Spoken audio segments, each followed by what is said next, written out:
नमस्कार दोस्तों, मेरी कहानी का शीर्षक है बेटों के घर में माँ के लिए जगह नहीं। तू आने दे बेटवा को, सारी बात बताऊंगी। एक टेढ़ी सी लकड़ी के सहारे चलती हुई बुढ़िया ने बहू से कहा। हाँ हाँ देख लूंगी, काम तो करती नहीं, ऊपर से मूंग दाल की खिचड़ी चाहिए, वो भी घी डालकर। बहू बड़बड़ाती हुई रसोई घर में घुस गई। आज बूढ़ी अम्मा ने कुछ खाया नहीं, सुबह से केवल रोती रही। आज रामदीन होता तो क्या बहू ऐसा बोलने की हिम्मत कर सकती थी। रामदीन रुपया कमाने शहर गया है और बेचारा वापस नहीं आया। पति के मरने के बाद बुढ़िया अम्मा जैसे तैसे लोगों की गालियां सुनकर, घरों में बर्तन मांजकर बेटवा को पढ़ाया लिखाया कि बेटवा कल उसका सहारा बनेगा। आज बेटवा बड़ा अफसर है। बचपन में झोला हाथ में लिए कैसे कहता था, माँ माँ मैं शहर जा रहा हूँ, तेरे लिए खूब पैसा लाऊंगा, अच्छी साली भी लाऊंगा माँ। अपने दोस्त मनोज की माँ की तरह सितारों वाली, और वह उसे गोद में ले लेती थी। लेकिन आज बेटवा सब कुछ भूल गया। मगर फिर वह रोने लगी। इतने साल हो गए शहर गए हुए, एक चिट्ठी को छोड़कर कोई खबर नहीं ली। शायद काम में फंस गया होगा। लोग कहते हैं कि अफसरी में बड़ा काम करना पड़ता है। ऐसा सोचती हुई वह खाट पर लेट गई, पर नींद उसकी आंखों से कोसों दूर थी। दिए की रोशनी में कोई काला सा साया उभर आया था। वह उठी और धीरे धीरे आंगन की ओर बढ़ने लगी। कौन है? मैं हूँ माँ, तेरा बेटवा। सीधा स्टेशन से आया हूँ माँ। वह किसी तरह बेटवा तक पहुँची और उससे लिपट कर रोने लगी। बेटा, शेष शब्द हिचकियों में तब्दील हो गए। आंसू का सैलाब सारे गिले शिकवे बहा कर ले गया। चल आ, आज तेरे लिए मैंने अपने हाथों से तेरी पसंद सब्जी बनाऊं।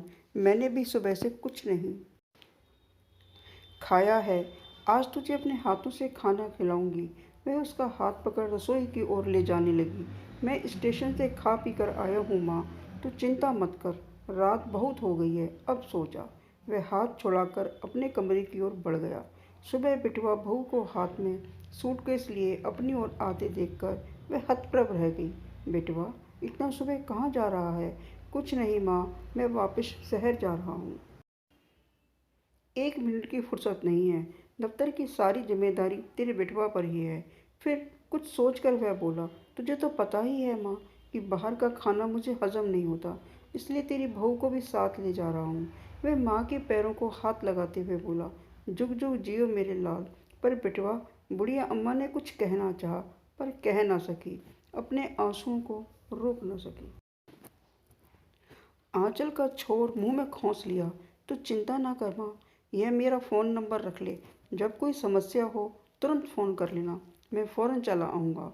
और यह भी रख, 500 रुपये का 2 नोट व कागज़ का एक टुकड़ा। ज़बरदस्ती माँ के हाथ में थाम कर वह चल पड़ा। बहू भी उसके पीछे हो ली। अनपढ़, नासमझ, गुमसुम माँ अपने बेटवा को दूर जाते हुए तब तक देखती रही जब तक कि वह उस आंखों से ओझल नहीं हो गया। इस कहानी से हमें शिक्षा मिलती है, सुखपूर्ण जीवन व्यतीत करने का अवलंब अब भी उसकी मुट्ठी में बंद था। वो सोच रही थी, क्या बेटवा अपना किया वादा भूल गया? क्या उसको अपनी माँ की मेहनत याद नहीं? किस तरह लोगों को घरों में काम करके पढ़ाया लिखाया, इस काबिल बनाया, इस दिन के लिए। लेकिन बुढ़िया अम्मा ने दिल को समझाया, उसकी किस्मत में अकेला रहना है, कोई सुख नहीं है। दोस्तों, अगर आपको मेरी यह कहानी अच्छी लगी हो तो लाइक, कमेंट, शेयर और सब्सक्राइब करें, और अपने सुझाव कमेंट बॉक्स में अवश्य लिखें। Thanks for watching my video. Next video में शीघ्र ही मिलते हैं।